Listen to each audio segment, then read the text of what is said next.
It's crunch time now. This is the penultimate episode of Glee, final season. This one was called We Built This Glee Club, and after two very odd episodes, it was nice that we got somewhat back to a legitimate episode of Glee, focusing on singing and focusing on the Glee Club. Of course, we still didn't have much of the original cast back. No Santana, no Brittany, no Mercedes. Nobody is about the new kids. And I think the one thing that everyone keeps on saying this season that I Ship Glee tweeted as well last night, imagine if the season 6 newbies were the season 4 newbies, Glee's reputation could have been saved. This was all about the sectionals, and yeah, these new kids are good. It's just that it's still weird that we're focusing on the new kids instead of all the old cast. Like when they did that flashback at the end of the episode of the old cast winning sectionals and regionals, like, oh right, there's the cast of the show. I missed this cast. I wish these were the characters that I was watching in these final episodes. And Melanie tweeted, it makes no sense to have an episode called We Built This Glee Club with most of the originals' absence. They built that Glee Club.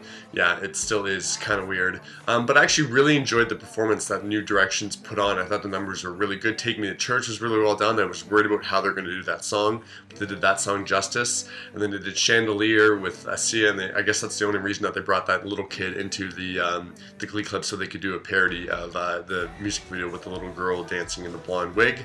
And then I did tweet when Spencer swung in, I think his name's Spencer, swung in on the chandelier, and Rachel looked so shocked. I tweeted saying, Rachel had no idea the swinging chandelier was coming in.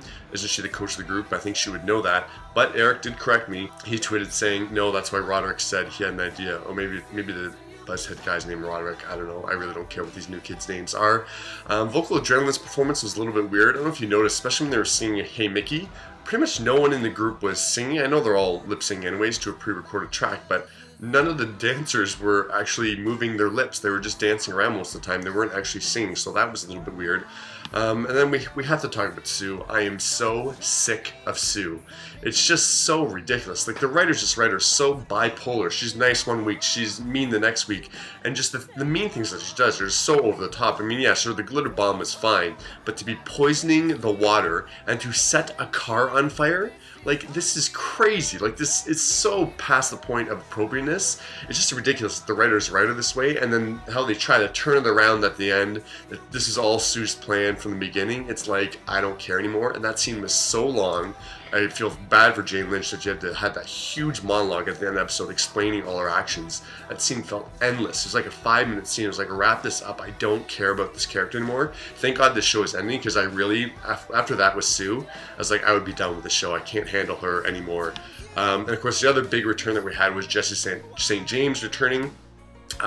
He walked in and sang Listen to Your Heart with Rachel, and that was actually the best number Rachel's had all season. I don't think Rachel Leah Michelle has had any great numbers this season at all. I wasn't a big, someone said, what about Let It Go? And I thought Let It Go just sounded like the original. It didn't stand out at all, and Idina Menzel sings that better than Leah Michelle, so I wasn't that impressed with Let It Go. So yeah, she finally had a good number with Jesse St. James. Resting Chris tweeted, St. Barry tweets always slay me. Yeah, it was a great number. And then Cynical Glee tweeted, wow, I'd already forgotten that Sam and Rachel were a thing. Guess that shows how impactful their relationship was. And yeah, I'm interested to see what the writers do with Rachel now, because I guess, as from what I've heard of the series finale, the first hour is going to be a flashback to when they all first joined the Glee Club, and then the second episode is going to be a flash forward, I think, a couple years or 5 years down the road.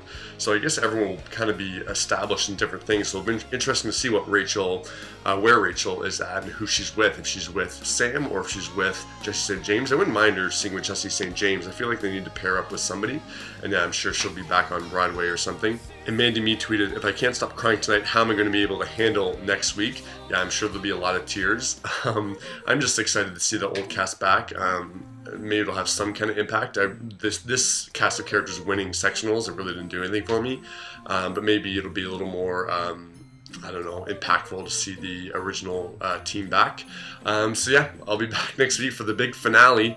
So make sure you subscribe to the channel to see that review. And yeah, we'll see you next week.